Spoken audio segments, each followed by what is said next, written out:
تنصروا الله ينصركم ويثبت أقدامكم. Bagaimana jika ada seseorang yang berzina, kemudian dia ingin bertobat dari dosa zinanya? Apa yang harus dia lakukan?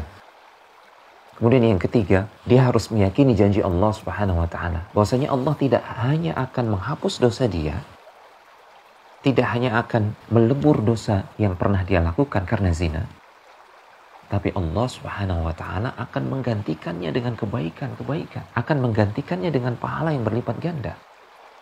Dengan syarat dia jujur dalam taubatnya, dia benar-benar ingin hijrah kepada Allah Subhanahu wa Ta'ala, dia beriman dengan keimanan yang benar, dia menyesali perbuatannya, kemudian dia buktikan ketulusan taubatnya tersebut dengan amal saleh.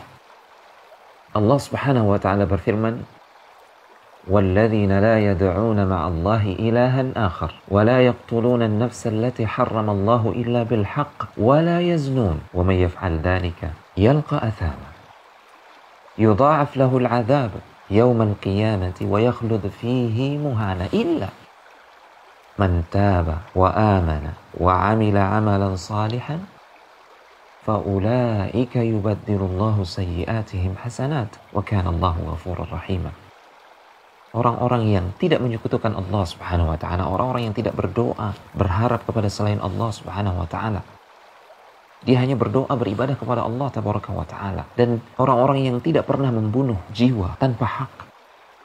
Orang-orang yang tidak pernah berzina. Dan siapa yang melakukan dosa-dosa besar ini, Allah mengancam akan memberikan balasan siksaan yang berlipat ganda. Dan dia akan kekal di neraka kelak. Waliyahudzubillah. Kecuali, kata Allah Subhanahu wa Ta'ala, orang-orang yang bertaubat. Dia menyesali perbuatan dosanya. Dia kembali kepada Allah Subhanahu wa Ta'ala. Dan dia berazam, bertekad untuk tidak mengulangi perbuatan tersebut.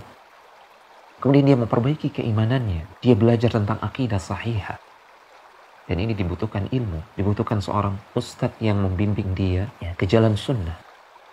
Kemudian dia mengamalkan amal saleh. Dia buktikan ketulusan taubatnya itu dengan melakukan amal saleh. Dan dengan melakukan salat, puasa, atau bersedekah. Maka orang yang seperti ini, kata Allah Subhanahu wa Ta'ala, Allah akan menggantikan dosa-dosa mereka tersebut justru dengan pahala dan kebaikan yang banyak.